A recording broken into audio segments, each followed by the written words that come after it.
சுஜாதாவினுடைய ஒரு கதை எனக்கு ரொம்ப பிடிச்ச கதை. தேவலோகத்துல ஒரு நாள் லீவ் விட்டாங்களாம். உடனே தேவேந்திரன் சொன்னானா, எல்லா உபதேவர்கள்லாம் இருப்பாங்கல்ல, அவங்கள கூட எல்லாருக்கும் லீவுப்பா, ஒரு நாள் போங்க, சும்மா பூமிக்கு போங்க, யாரையாவது பாருங்க, ஏதாவது செய்யுங்க, நாளைக்கு திரும்பி வந்துருங்க அப்படின்னு சொல்லி தேவேந்திரன் அனுப்பிச்சு வச்சான். இந்த உபதேவர் என்ன பண்றாரு, வராரு. ஒரு வீட்டுக்குள்ள ஒரு பெண்ணு கதவை சாத்திக்கிட்டு ரூம்குள்ள கழுத்துல துப்பட்டாவால சுத்திக்கிட்டு மேல ஃபேன்ல துப்பட்டாவை தொங்க விட ட்ரை பண்ணிட்டு இருக்கா.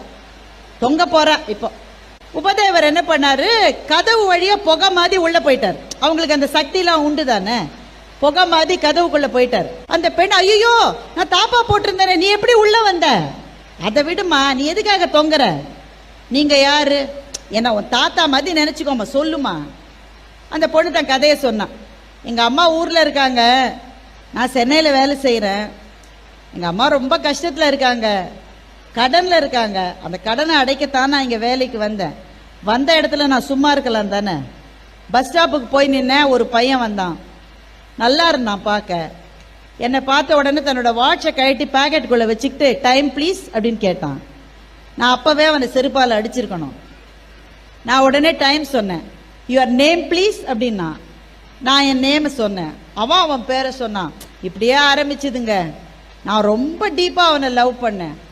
கிட்டத்தட்ட 6 மாசம் என்னை நல்லா ஏமாத்திட்டான். என்னை ஏமாத்திட்டு வேற ஒரு பொண்ணை இப்ப கல்யாணம் செஞ்சுக்க போறான்.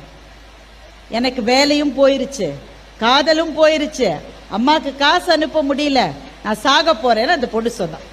அந்த உபதேவர் சொன்னாரு, நான் மேலுலகத்திலிருந்து வந்திருக்கேன், எனக்கு சில சக்திகள் உண்டு, என்னுடைய சக்திகளை வச்சு உனக்கு நான் ஒரு வரம் தரேன், ஏதாவது ஒரு வரம் கேளு, நல்லா யோசிச்சு புத்திசாலித்தனமா ஒரு வரம் கேளுன்னு சொன்னார்.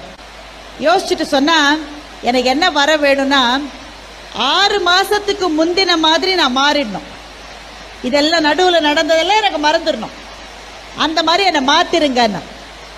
அவர் சொன்னாரு, நல்ல புத்திசாலித்தனமா யோசிச்சு நல்ல வரம் கேட்டிருக்க, இப்ப படுத்து தூங்கு, காலையில எழுந்த உடனே பழசெல்லாம் மறந்துடும், உடம்பு மனசு எல்லாம் 6 மாசத்துக்கு முன்னாடி ஆன மாதிரி ஆயிடும் சொல்லிட்டார்.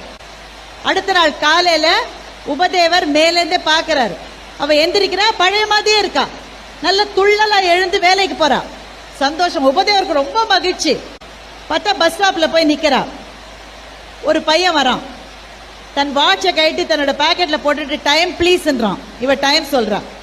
யுவர் நேம் ப்ளீஸ்ன்றான். அவன் நேம் சொல்றான். உபதேவர் தலையில அடிச்சுட்டு, என்னோட பொசிஷனை நான் ரிசைன் பண்றேன் போயிட்டார்.